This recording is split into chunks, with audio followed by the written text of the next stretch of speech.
Hello everybody, welcome into this Weather in 7 edition of your One Nation weather forecast for you here. Don't forget to like and subscribe. Here's a look at what's going on. This system is not done. It's got a low pressure centered right here into the upper Midwest, Wisconsin, Minnesota. That low pressure is right over you today and into tonight, as we're going to have a major wraparound snowstorm working into that part of the country. So this system is definitely not done. The warm air pulled out ahead of it will still allow for one more day of severe weather today as well. Here's a look at your Sunday and your Sunday night setup for you here. You can see that snowfall is going to stretch from portions of the Gulf of Michigan, curling around through Indiana, Illinois. That's going to be at least mixed, so it might be a changeover as we go through the day today. But in this zone right here where you see the whites up here through Minnesota, portions of Wisconsin, as well as the pinks, that's where we're looking at the potential for some freezing rain as well as snowfall. Notice that rainfall, of course, surging up the east coast as well. That rainfall is clearing out of places like Alabama and the Florida Panhandle as the day goes on. We also have a new system producing some rainfall and mainly mixed precipitation back into portions of the Pacific Northwest. So for your high temperatures today, you can see highs making their way to the low 80s all along the east coast for you here from the mid-Atlantic down through portions of South Georgia. And also, we're going to look at temperatures near 90 in Florida. Already beginning to recover with our high temperatures to near 70 in portions of the southern plains. And then as you work your way into this zone right for you here in the upper Midwest, that's where highs are only in the 30s and 40s. And of course, the 30s is where it's going to be snowing through the day today. Now, Sunday severe weather risk is 50 to 60 mile per hour wind gusts and small hail in the zone pictured on your screen. Storms that get going early in the day are going to continue to move eastward. They'll pick up steam, some daytime heating. So that will allow for some storms into portions of South Florida, even into the night tonight, as well as that risk for storms really throughout the evening hours today from the Gulf of Michigan, stretching on down to the Carolina coast for you here. Now, here's a look at what that's going to look like for you here at 5 p.m. We're not focusing on the snowfall yet. We'll get to that in just a minute, but you can see definitely a good segment of some showers and thunderstorms stretching from the Appalachian chain there for you in North Carolina and portions of Virginia, curling around. I think there's a good bit more energy for these storms into portions of Michigan, Ohio, and into Pennsylvania as well. And then notice some of those storms in South Florida as well. You can see that continuing through about 8 p.m. Maybe some of these storms getting quite feisty even down into portions of West Virginia as we go into this evening now.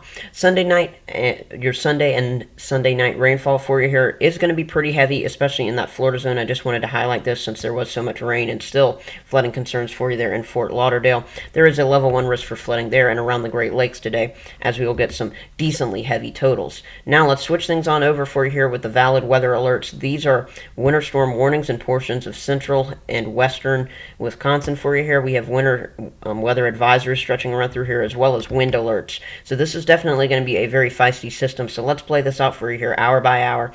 As your Sunday goes on, we're going to see this snowfall continue into portions of Minnesota as it is already going on. But gradually as the day goes on, we'll see rainfall into portions of Wisconsin.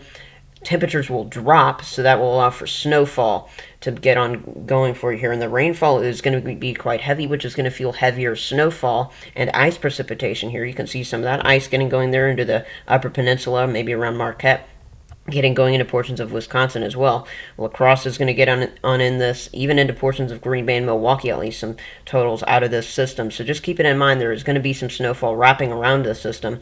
You can see some of that continuing, even some heavier snow bands overnight tonight into your Monday morning. And then a little bit of that will push eastward as well. Now for your freezing rain and ice totals out of this, we're looking at anywhere from maybe a tenth to a quarter of an inch in most communities, but maybe up to 3/10, 4/10 of an inch of ice, which is certainly enough to cause some significant problems for you there. Sorry, I missed the snowfall totals. Here's a look at those snowfall totals. This is going to be quite significant. Look at these totals getting up to about an inch into portions of Michigan, but look at this zone. 2 to 4 inches in a lot of areas where you're seeing the deeper blues, but where you're seeing those reds, those fuchsia colors for you here, that's where we could see them around a foot of snowfall, maybe even a little bit more. So zones of the UP of Michigan, as well as into areas for you there in western and central Wisconsin. This is going to be a significant event with some very decent snowfall for you there.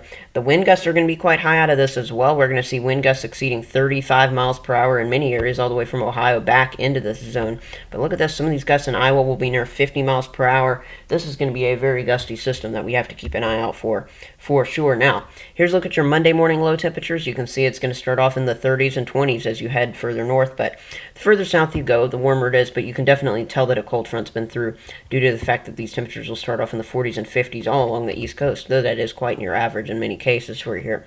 Your Monday weather is going to feature some mixed precipitation, even pushing over now into places like Buffalo, where the highs are so warm today. You can see that there's also going to be some of that rainfall pushing its way into maybe Boston, where we could even see some thunderstorms tomorrow. Wouldn't be shocked if one or two go rogue and turn severe. A little bit of activity in the central and southern plains for you there, and then a mixed precipitation back into the Pacific Northwest. Notice that warmth building into the southern plains back into the 80s tomorrow. We'll see 70s stretching all the way up close to New York City tomorrow, so still not a bad day. Behind the front, you'll definitely tell where that cooler air is. The 40s stretching all the way from Wisconsin, moving eastward for you here, and temperatures in Buffalo will be dropping throughout the day, allowing for more of that mixed precipitation as we go into your Tuesday. Most of the northern tier dealing with some sort of precipitation as we go into Tuesday. New low pressure system will also be developing on your Tuesday, allowing for some showers and storms to get going across central parts of the country. Maybe some freezing rain, though, with this new system in portions of Minnesota and Wisconsin. We'll keep an eye on that.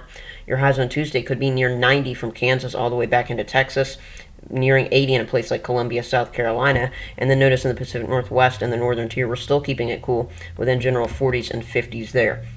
Tuesday severe weather threat is a level 1 threat, so after some snowfall in a place like Minnesota, now you're dealing with a risk for some severe weather as we go into Tuesday and Tuesday night. That's crazy. That stretches down into portions of northeast Kansas, as well as this risk in portions of Oklahoma and Texas for you there. There is going to be some decent storm fuel working its way from south to north for you here, so we'll be definitely keeping an eye on that. And as we go to your midweek precipitation chances for you there. Tongue twister, isn't it?